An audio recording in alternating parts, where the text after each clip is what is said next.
Masters, అందరికీ నమస్కారము.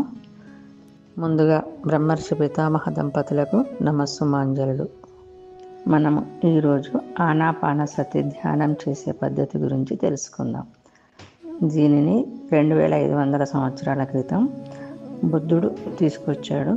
దానిని మనకి ఇప్పుడు బ్రహ్మర్షి పితామహ పత్రిజీ గారు శ్వాస మీద ధ్యాస అని సులువైన పద్ధతిలో మనకు ధ్యానం చేసే పద్ధతిని తీసుకొచ్చారు. దీన్ని ఏ విధంగా చేయడమో మనం దీని గురించి తెలుసుకుందాం. ఆనాపానసతి అనేది అది పాళీ భాషలో ఉంటుంది. దానినే తెలుగులో శ్వాస మీద ధ్యాస. ఇప్పుడు మనం ఆనాపానసతి ధ్యానం చేసే పద్ధతి గురించి తెలుసుకుందాం.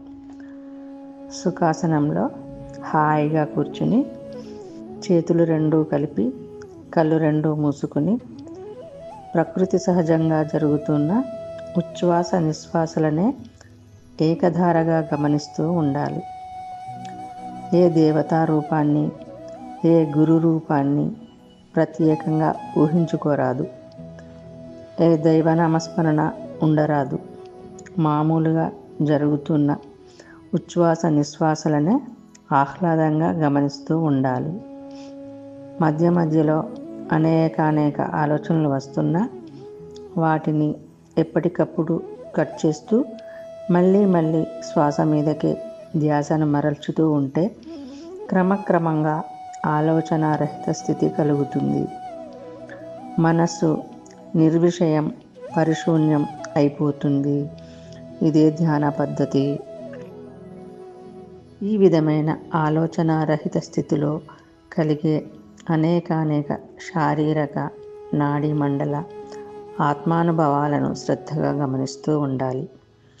ఆ స్థితిలో శరీరం వెలుపల ఉన్న విశ్వమయ ప్రాణశక్తి అపారంగా శరీరంలోకి ప్రవేశించి నాడీ మండలాన్ని శుద్ధి చేస్తూ ఉంటుంది.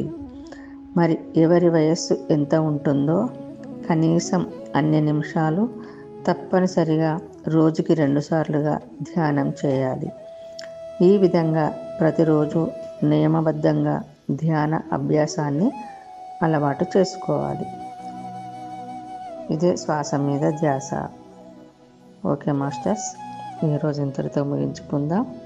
తిరిగి రేపు మరికొద్దిగా తెలుసుకుందాం. అందరికీ ధన్యవాదాలు. బ్రహ్మర్షి పితామహకు నమస్కారములు.